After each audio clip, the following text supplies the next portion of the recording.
is losing some weight after his lap band surgery, perhaps getting into presidential form. Looking good. Do you remember Joe Derico? Derico, sorry, Joe Derico. He is the disabled New Jersey cop turned reality star. He was claiming disability while he was seen tackling men on his show. Well, he's taken a hard hit as his pension has been pulled. We have the reporter who first brought us the story. New Jersey Watchdog's Mark Lagerkvist. Mark, welcome to the show.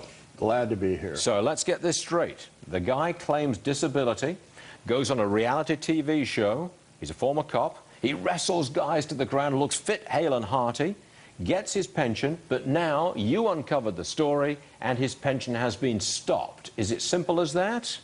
Well, nothing is always as simple as it seems, as you well know. I mean, the immediate news here is they declared him fit to go back to work, and they pulled his pension, stopped his pension immediately. He was getting nearly $70,000 a year, tax-free. Whoa, that's been pulled. That's been pulled. That's what they. That's the. I don't know if the checks have stopped yet, but that's the action they took yesterday. Good. Now what?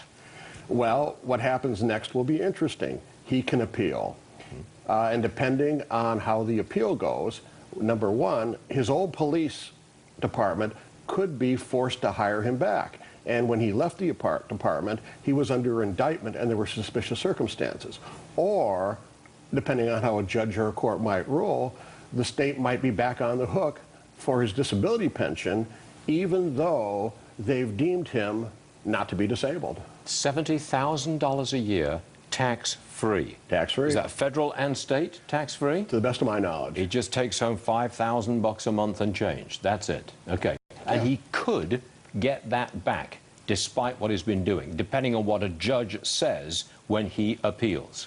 Well, there'll be all sorts of, this is bound to go to court. I mean, and in many cases, administrative law judges in New Jersey will rule in favor of somebody like that. It's hard to say. It goes on a case-by-case basis. But surely not in this case. I mean, how could you possibly rule that this man was indeed disabled when he's doing that?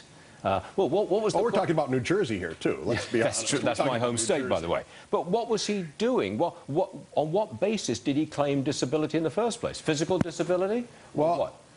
The disability was, on 2 occasions, he hurt his leg, or he claims he hurt his leg while making arrests. Well, you can't go out there on a reality TV show and wrestle guys to the ground and claim that your leg is disabled. You can't do that. Well, it's not a smart thing to do, I don't think. No, it's not. But is this common?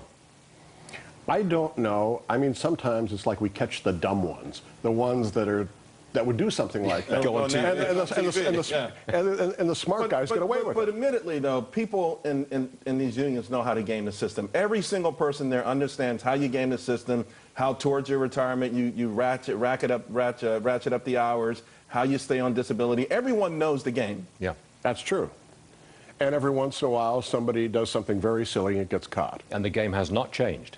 No, this doesn't change the game at all. This just means somebody got caught. And that might be a deterrent for some people in the future. But you have to understand, in New Jersey, you've got an $80 billion system and no investigators looking at fraud. Except you. Mark Lagerkvist, thanks for joining us. Come back and tell us how this ultimately transpires. And one last thing, NewJerseyWatchdog.org. That's you. Yes. Thank you very much, Mark. Appreciate it. See you soon. My pleasure. It sounds ludicrous, spending tens of thousands of dollars on an apartment that you don't even own, but there are people who are doing it.